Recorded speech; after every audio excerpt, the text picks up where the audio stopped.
I don't mind actually if the conversations lead and the kind of ideas, these urban myths about what is this doing, that's the kind of thing that could be really fascinating.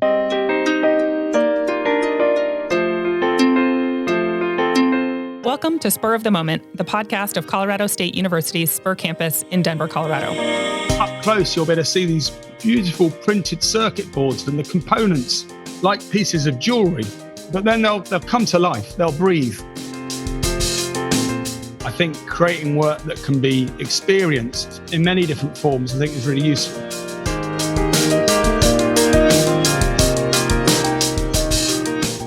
On this podcast, we talk with experts in food, water, health, the environment, and in this case, the arts, about how they are tackling big challenges in these areas.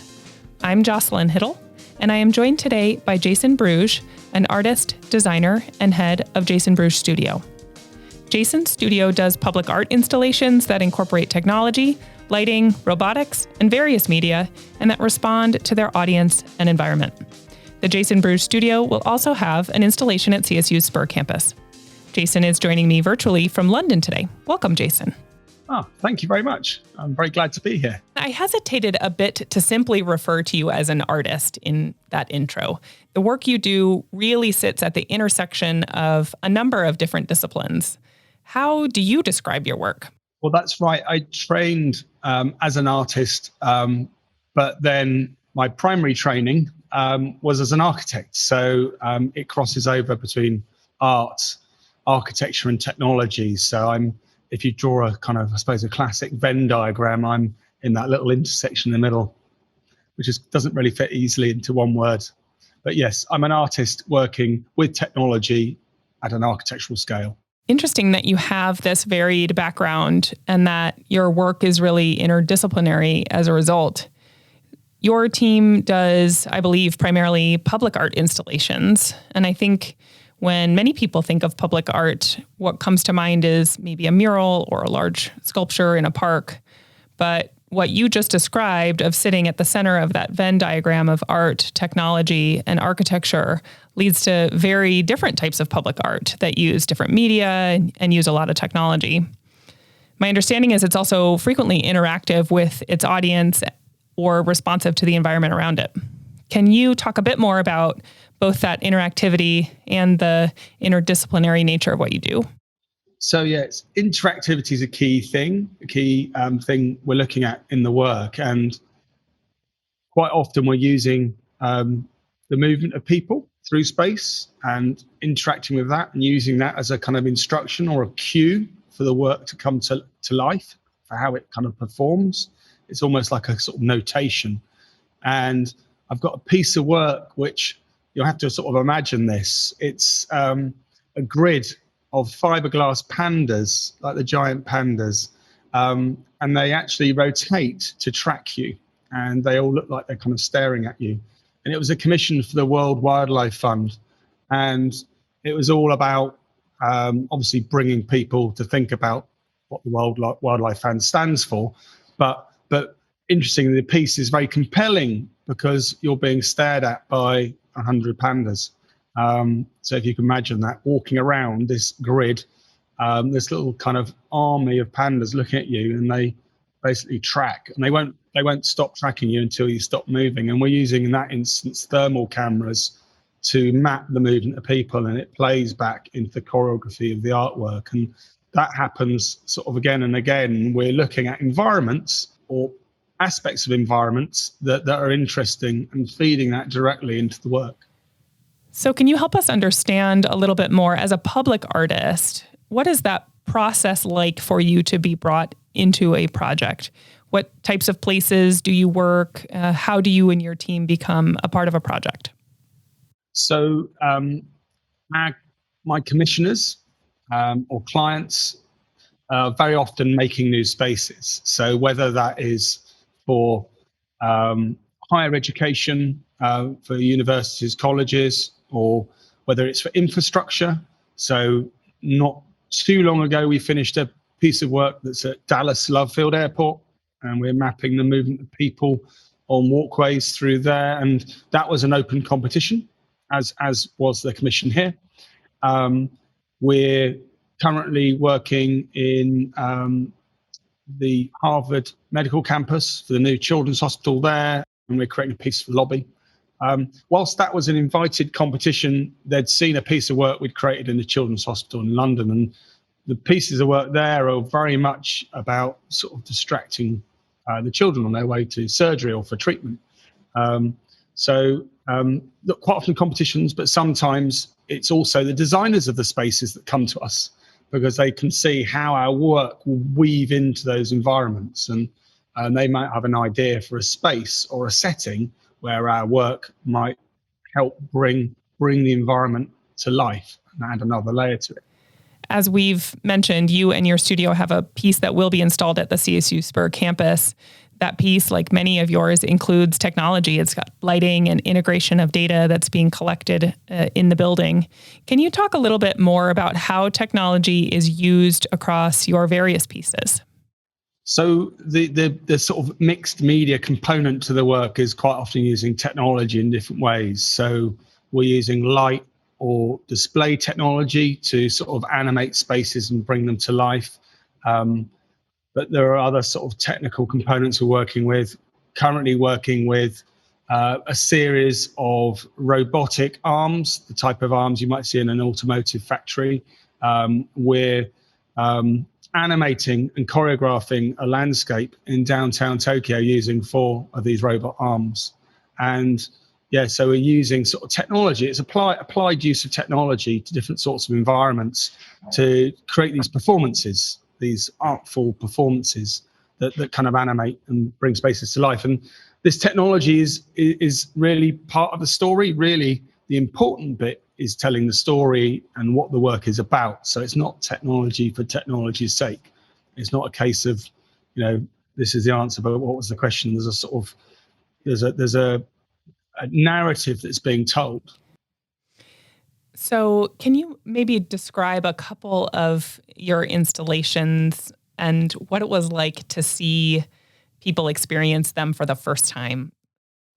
So I'm going to talk about 2 here. So we've recently created a project that will be that you'll be able to understand as a kind of forerunner to the project that I'll bring to Denver when it's finished. And it was a commission for a building in central London where the commissioner, was looking to change how their buildings worked, and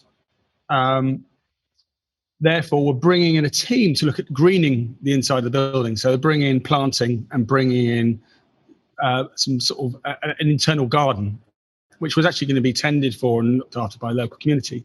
And we were fascinated with the sort of process of trying to find out about how the plants would respond to the environment around them. So we started doing research into the NVDI technology, which a lot of your students will be kind of very familiar with, looking at reflected and absorbed infrared. We were growing these tea plants in the studio, and it's the last thing you'd expect to see in a sort of digital artist studio is a sort of a kind of little row of tea plants. But like we're in a big sort of early 20th century building here in East London, and we've got a railway running on kind of brick railway arches running past, and the trains block the light coming into our studio. And the plants were actually changing their level of photosynthesis and the efficiency thereof in real time. And I didn't know that. And that was fascinating. But things like those sorts of experiments and those real time tests that we're doing lead to where the work ends up. So the piece that we ended up creating is sort of related to the makeup of plant cells and how it cascades across the surface of this lobby that it's in central London, relates to the sort of microscopic makeup of plant cells. And we have two sort of, it has a dual aspect. From one side you can see modulated animated light, and from the other way you actually see data within the artwork itself, which is responding to real-time plant feedback I'll go back to another environment. So in a children's hospital in central London, we'd created this journey from ward to theatre. And the audience for this work are between 1-year-olds and 16-year-olds. So quite a wide range in terms of the sort of paediatric visitors to the environment. And we'd create this wallpaper that walled the journey from ward to theatre. And we had this half-toned, by half-tone I mean like dots that create this pattern that represent this North European birch forest. So these trees, but bursting out of these trees, these little animals appear as you're being wheeled to the theatre. And the whole point of it is to just kind of completely distract the children on that journey. And it was just magical. The first time we managed to make this work, because we were embedding our digital technology inside the wall so that this would kind of come to life. And it's just magical for me, just seeing the effect that your work can have on people for the first time seeing it and understanding it, and that cognition of like, where's that coming from? Is it projected over my shoulder? But in that instance, it's coming from within the build-up of the actual wall itself. And there's a layer of I'm trying to think what the right terminology would be, but it's like plasterboard. It's a dry line wall, and the light's coming through it, and it's very, very magical. And seeing that sort of effect and seeing the effect that has on people for the first time when they see the work, that's the thing. It's that sort of magic, and bringing either, if the work can create a catalyst for discussion about something, like it might be the future of biotechnology or agri-technology, or is it bringing joy? I mean, there's sort of two for me kind of criteria for judging success, is a kind of catalyst or a sense of joy. I can imagine that there are a couple of different reactions that people have. One might be sort of the how does this work reaction, where they're maybe understanding for the first time that in some cases your pieces are responding to what they are doing. So there's a moment there that must be really fun to watch when people really understand that they can interact with this piece, which might not be that typical with a piece of public art. Yeah, there's sort of, it works on many, many different layers. So there is that immediate kind of feedback, that kind of, it's, when people realize that cognition that you've created, or essentially a mirror or something that's sort of creating something that they can have an effect over. But obviously, quite often you're working in the context of an environment where someone's going to see something day in, day out, and either they're traveling past a piece of work, or they work in a building where you created a piece of work, or it's in some kind of transport infrastructure. If it's in an airport, you might see it once a month or once a week if you're a familiar, frequent traveler. So then it's about building layers of understanding of things that might happen that are different. So if I walk over there versus walk over here, is there a different story? Or quite often we'll use data that's changing over the year. So you'll have a texture that animates a piece. So we've just finished a piece in Seoul, in South Korea, which is a metaphor for a tree canopy. And you go up through it on a big escalator through it's a 45-foot diameter oculus. And there's a suspended canopy of these digital components, which are creating the effect of being like in a tree.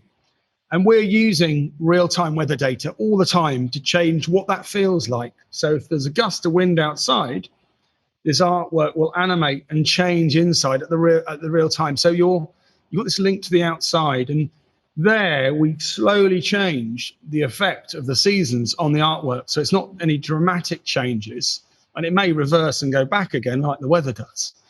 There's things that will always be different. And so therefore we can quite often say that the pieces of work that I'm creating in the studio working with me, that they'll always be different, and no like frame or key frame or moment in time will be copied. So it's always going to be different. I love that there is that sort of dual nature, that there's the first experience and then the repeat experience.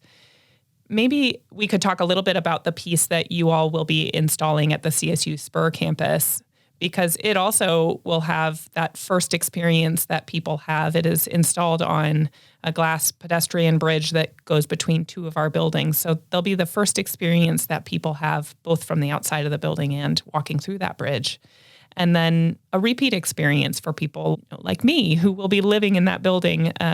My office will be there. I'll be there every day. So maybe you can describe that piece and hit on both of those two experiences. So the piece which, without ever visiting the site and having an initial idea, I called rotation index. And indexing and sort of sorting through data is obviously a lot what the work does.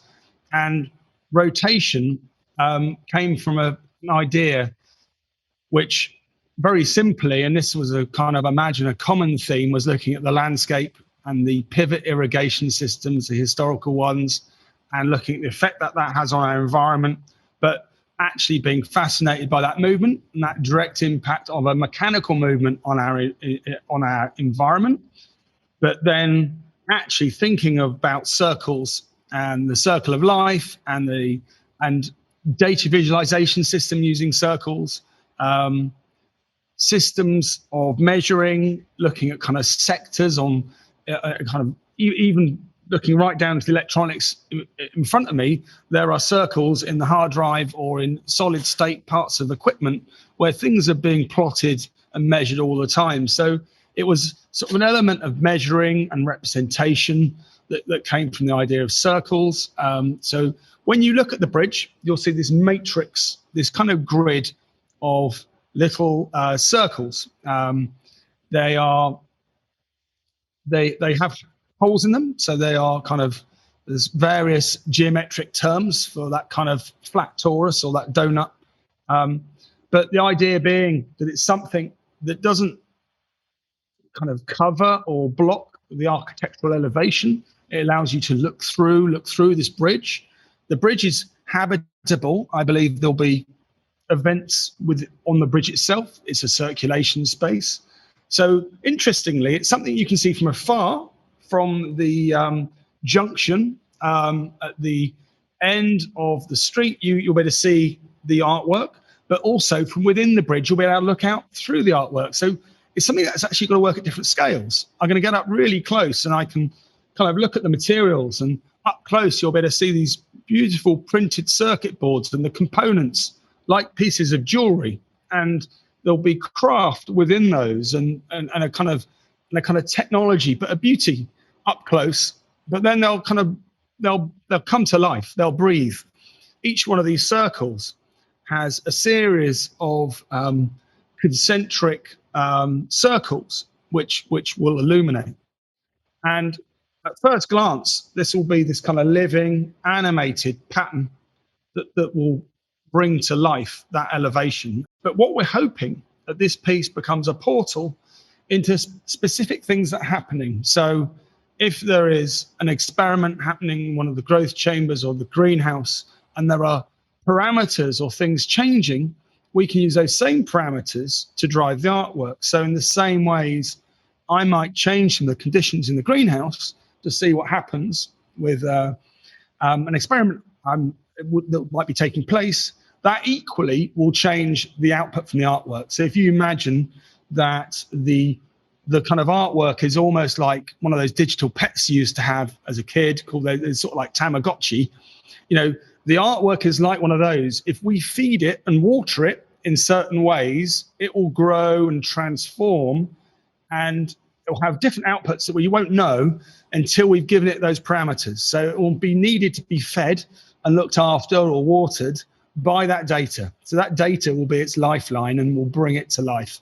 And a lot of that detail, it's not a graph on the wall. I mean, it could be, but it's a sort of, it's a catalyst for conversation. We just want people to talk about it and go, I kind of wonder what's happening in those buildings. I can't see in. They're black boxes for lots of good reasons. And apart from where you've got lovely architectural fenestration where I can see in. But a lot of things will be hidden. So it's very much about starting a discussion and making people curious. And if if people become curious and have conversations, and quite often, I don't mind actually if the conversations lead and the kind of ideas, these urban myths about what is this doing, that's the kind of thing that could be really fascinating. Yes, I would love it if this piece of art started urban myths around how the lights move around these rings that you've described and why. I would call that a success. One of the things that the CSU Spur campus is focused on is inspiring particularly young people, but everyone really who comes through our doors to think about how they can have an impact on these big global challenges we're talking about: food, water, health, the environment, and to help them understand that there are ways that they can engage in these topics regardless of background, regardless of discipline. And I think you just did a wonderful job of describing how art can connect with these topics and how artists can contribute. So thank you. I may need to come back and listen to this again before we start giving tours of the site so that I can describe it as poetically as you just did, what is happening with this wonderful piece of art that we're so excited to see. No, likewise, sometimes it's quite good to come back to what you've discussed to think about how best to interpret the work as well. Could do you create a digital twin for this piece? Can it also live online as well? And by that, I mean, it's a sort of representation of this piece. When you're talking about inspiring a wide range of different types of people from different backgrounds, I think creating work that can be experienced, downloaded, thought about, discussed in many different forms, I think is really useful. And something that one of the bits of silver lining, I think, from this year is actually contemplating that and thinking about how work is disseminated above and beyond the physical environment. But of course, that becomes, and it still is, a massively important part of it. Yep. I think what you're describing with the digital twin idea is something we think about with the Spur campus as well. How can it not just be a location in Denver, but also serve the entire state of Colorado at the very least, and maybe nationally, internationally, offer content in food, water, health, and the arts, and all of those topics we've been touching on. The past year for us has really intensified and accelerated our thinking around that virtual space, because there was such need for good educational content for everyone whose kids were at home, and for everyone who might want to experience something from afar that they had planned on visiting in person, and were looking for ways to still have some semblance of normalcy this year. So maybe we can talk a little bit about the past year. What has the COVID-19 pandemic meant in terms of your work? How has it changed what you're doing? And you mentioned a few silver linings, but are there ways that it has changed your work that you think will continue? So yeah, the COVID-19 pandemic has, interestingly, I've travelled now twice in the year, so that's something incredibly unusual, and I think for me, I've reflected upon the fact that I've been actually able to do a lot of work without leaving actually central London in the UK, and that's quite an interesting thing, really, and it makes me think about, well, working for me is really important to see sites, see places, meet the people you're going to be collaborating and working with and for, and not doing that has been interesting. And obviously, this work is very site specific. Sites and spaces are incredibly subtle, and there's sort of very subtle nuances about spaces and places, and there are certain things you just have to see and experience at first hand. So to look at a site only on Google Earth and from architectural visualizations and ask questions through obviously very wonderful meetings online via video conference, it's interesting to sort of think about, well, how are my responses to places changing based on, in fact, being slightly, a kind of digital photograph or video or Google Earth is a sort of slightly blunt instrument by which to understand the world in terms of something that's multi-sensorial. But it has brought an idea that we can work flexibly. I mean, my team have all the sort of specialists in my team, both on the sort of creative and the technological side, Usually there's sort of nearly 30 people in the studio, and today actually there's quite a few. There's about 5 or 6 people testing things. We're allowed to come into a place of work if you can't do it reasonably from home. So that's pretty much been like that for the last 12 months. So I'm coming in because I'm looking at things and looking at what they physically look like rather than via a camera. So this ability to work flexibly has been interesting, and it means that I think practice and how I work will be much more fluid moving forward. We won't be waiting to have physical meetings, which is good, and hopefully commissioners will be more trusting. Not trusting is the wrong word, but more.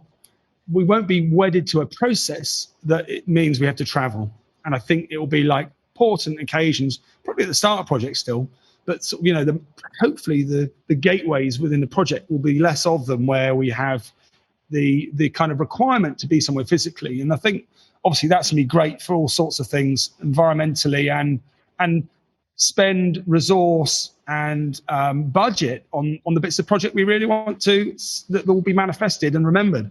Absolutely. So you mentioned your team. Can we talk a little bit more about your team? Because your work really sits at such an intersection of different disciplines, you must have quite a wide variety of skill sets that you need and that you have on your team. We've got a kind of fabulous team that ranges from photographers, physicists. I'm trying to find a clever way of. We've got performers. Yeah, they get all begin with P.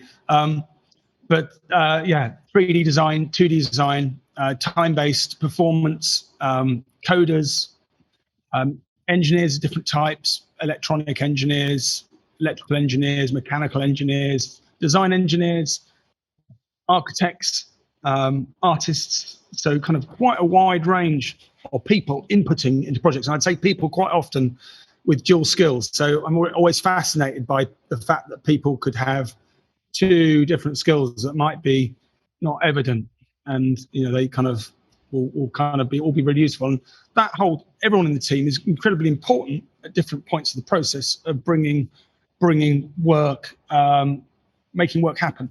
And you never know when a good idea is going to come from. So Jason, I'd like to shift gears a little bit and talk about diversity and equity as it relates to your work. Can you speak to how that has impacted how you and your team think about incorporating diversity and equity? So, there's sort of many answers there. It's been something that I think our work has always embraced cultural diversity, and I'd say, the Black Lives Matter movement has definitely brought all of that thinking to the forefront of our minds, definitely. But the thing that's always been important in terms of creating public work is very much how it is accessed, how it's understood, and how it's perceived. So that's something that's kind of really important. And the process we go through, we're reevaluating how that's disseminated, how we give opportunities to people to understand it. So quite a large number of my team are either involved in research or teaching, both engineering, coding, architecture, arts. So we are thinking about how does our work get understood, and how does that benefit the research we're doing in the studio. How are we sharing that, and how are we creating knowledge transfer, and how is that accessible? So, and a whole series of levels. So we're working on some projects. We're working with primary school children, secondary school children, so from age 5 to 16, 18. And then obviously our sort of collaborations and our teaching with different university courses as well. So, and the other thing, I suppose, we're working across nearly 25 different countries where our work's been commissioned. So having to develop work that responds to different conditions and tries to explore localization, it's very interesting looking at a site in Chengdu or in Xi'an or in Shanghai versus Tokyo versus Seoul, and just seeing the differences there in a sort of certain part of the world. But we have commissions currently running in Ottawa, Boston, obviously Denver, Tampa. And I love the richness of the world. I love how places are different. And it is something we embrace, and very careful to look at. I mean, I talked about the kind of genius loci, this sort of atmosphere of a place, but sort of take that on board, but not appropriate anything. The work is original, and it is from my philosophy of thinking. It's from the studio's thinking, and I think we're always considering this matrix of inputs, and we realize that how something looks and operates will differ in different parts of the world. And one thing I suppose this has made me reflect upon a little bit is how will this work we're creating now, because we're very keen to develop work that is sustainable and will last, essentially, is how will future generations look at what we're doing now? And we touch on quite a few subjects within the work I'm interested in. So we're looking at obviously data, we're looking at resources, we're looking at we are looking at the sustainability of the projects as well. And I'm fascinating to I'd love to fast forward 40 years and look back and have that hindsight, but we're not going to have the luxury of that. But it's fascinating to how we're looking back on what once were cultural artifacts, which was biased and skewed, and therefore, it's going to be interesting to see how things progress and how much we can hopefully we have the benefit of foresight rather than hindsight. Mm-hmm. Yeah, you touched on a lot of different aspects of diversity there, right? Geographic and cultural and age. There are a lot of different ways that your audiences vary that you all have to take into account. So I want to shift gears again. We have a few minutes left, and I want to be sure we have a little bit of a chance to talk about your journey. So as you know, one of the things that the Spur campus is hoping to do is to inspire young people to consider careers they might not have thought about, and to connect those careers to these big challenges where it's appropriate. But really, we are interested in telling the story of people who have all kinds of different careers so that students can see themselves and see their path and see that they have the opportunity to emulate someone who is potentially a role model for them. So, I think about your path maybe not being such a straight line, given your various different backgrounds that have led you here. Can you tell us a little bit about how you got where you are? Absolutely. So it's slightly planned, slightly not planned journey. My family, you realize your DNA and your kind of programming to a degree. My mother was a trained artist, and my father, a computer scientist and software engineer. So there's quite a bit of both parts of the way I'm practicing now that really do utilize that part of my upbringing. I mean, being surrounded by paintings, photography, the arts, and not just with my mother, but other artists in the family. But at the same time, we would have very early PCs dotted around the house, which, I was using from quite an early age to code or create my homework or do various things. And I certainly was really interested in this intersection between engineering and the sciences and arts, and wondering how I could find something fulfilling that would. I didn't really have a plan. I enjoyed lots of different things, and certainly was really interested in the sciences. We do our kind of A levels in the UK at sort of 17, 18, and I studied design and technology, pure maths, applied maths, physics, and German. So that doesn't really there was no arts. I mean, the schooling system here will quite often split. Will kind of not allow for the arts and the sciences to happen at the same time, which would be one thing I go back and change if I could for lots of people. And I figured that something like architecture would be interesting. It kind of uses both of those kind of core areas. So I trained as an architect at Oxford Brookes in Oxford, and very much I was learning about architecture for the first time. But it's very varied. You learn about the history of art, you learn about buildings, you learn about construction, you learn about engineering.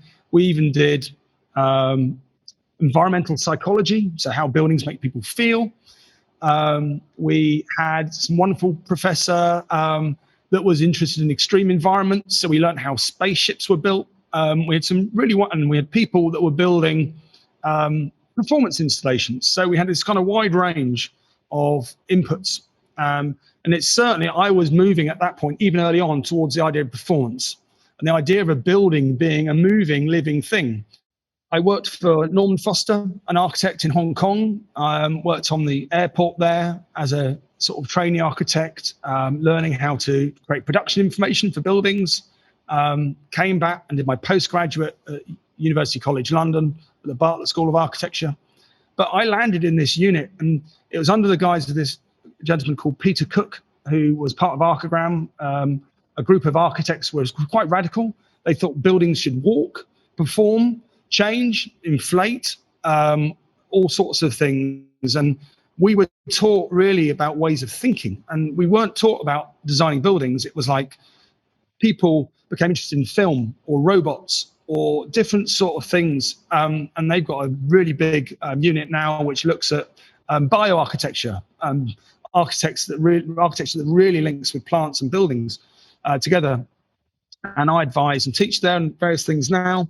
But that set me on a journey, and I did not know where that was going, because I was building things that looked like they could be in Hollywood in terms of special effects, but I was building sort of dynamic robotic art installations within my postgraduate architectural training. And it was like, where does this fit in to the built environment? And I essentially was prototyping ideas and experiments for what I'm doing now. But it was all under the guise of Peter Cook, who was the professor looking after the thinking in the school. And it was very much turning things on their head. And he was very much interested in the idea of disruption. And that was key thinking, because I came out of architecture school thinking, what does this lead to? I worked a little bit more as an architect, but I also worked for a company called Imagination, which designed experiences. And they were this amazing company that developed like expos and trade shows and World Cup launches and all sorts of things. And they had a group of people in a room that was, the name on the door was R&D, research and development. And you'd go in there and they'd have lamps and projectors, and they had a multimedia room with new computer systems. And very much they were designing theatre. So my eyes were opened to this kind of new time-based way of creating architecture. So my idea of these sort of architectural installations meeting this theatre was, I suppose, the influences that then set me on my way. And I started to exhibit my own work before I had any commissions, which set me on a journey. And my first commission that I won whilst finishing my work there was a series of devices on roundabouts, the sort of junctions we have on our big roads. And this is a elevated roadway running east out of London. And I won a competition to create these public artworks that would measure the environment and create these, what I was calling these sort of litmus devices for testing the environment. And these were giant alphanumeric displays coming up 30, 40 feet out of these roundabouts that were measuring the environment. And I won this competition, and suddenly I had to build.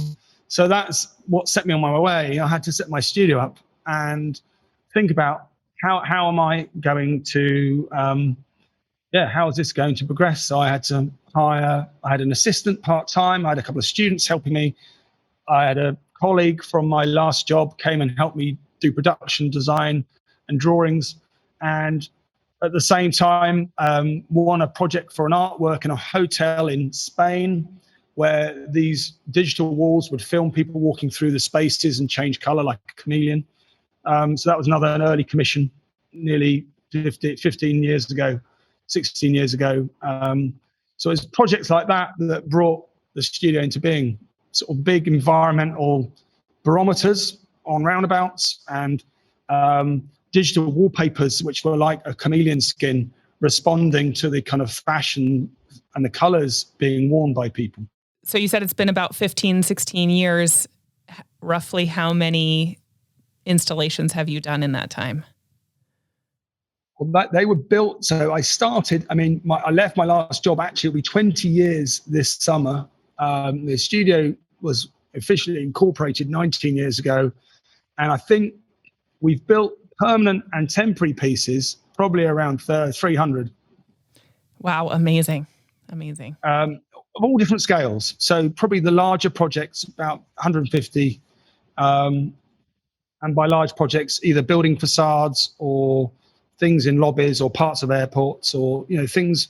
And probably a good proportion of those still exist today. Some have been decommissioned, some were temporary. So it's been a fun journey so far. I no plans to stop. So, yeah. Great. Well, I'm thrilled to hear that.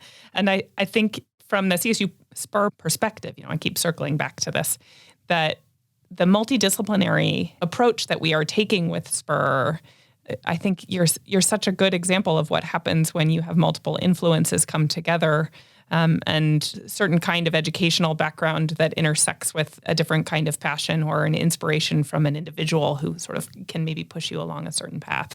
So we just have a few minutes left. So I want to be sure, you've done a great job over the course of this conversation describing these installations that are fundamentally something that needs to be seen and experienced. So thank you for that. But where can we point people so that they can see some more of your work so we can point people in the right direction? I'm blessed with a fairly unique name.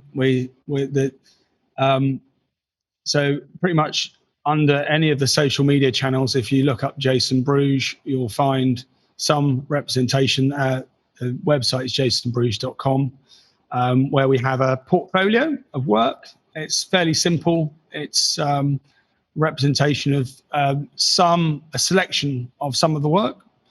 And interestingly, actually, it bifurcates into a kind of art portfolio. But there are some projects which have been commissioned as design projects. So we've got a brief essentially, that's whether the criteria they're judged against. So they're slightly more leaning towards design commissions. The work is highly visual. So doing a podcast is wonderful, but I've had to do a lot of talking about what things look like. So yes, Instagram is a great place, at Jason Bruges, for the kind of, again, an ongoing cataloging and description of this year's work. We're doing quite a lot of work looking at our archives.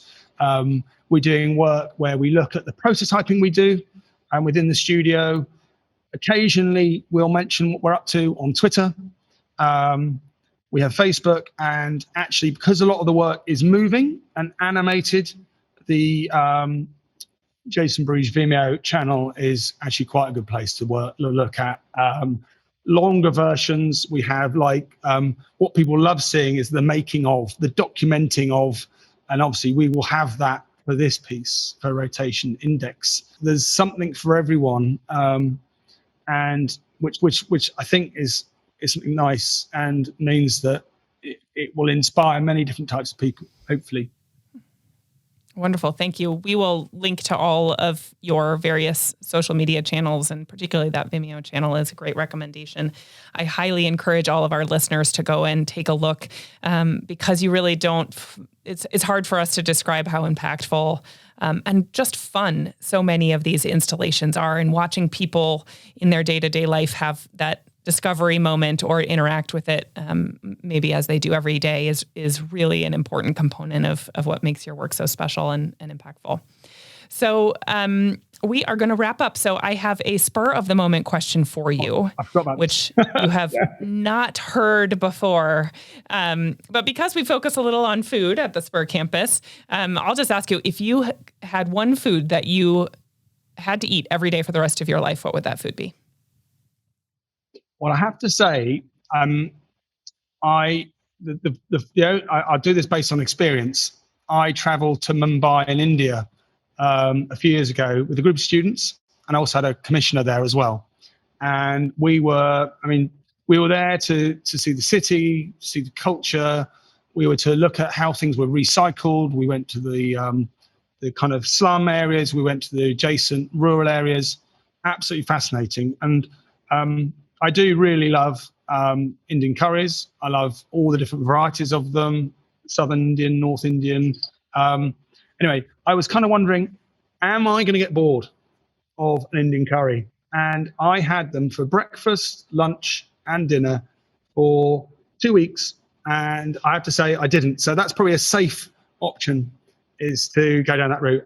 Well, Jason, thank you so much for your time. It's been lovely talking with you. And we are so thrilled that you and your team are working on an installation at the Spur campus. We can't wait for the day that is installed and we are able to experience it in person. Wish you all the best in the meantime. And thank you so much for joining us today. Thank you, Jocelyn. That's wonderful. And thank you for your time and the invite to talk.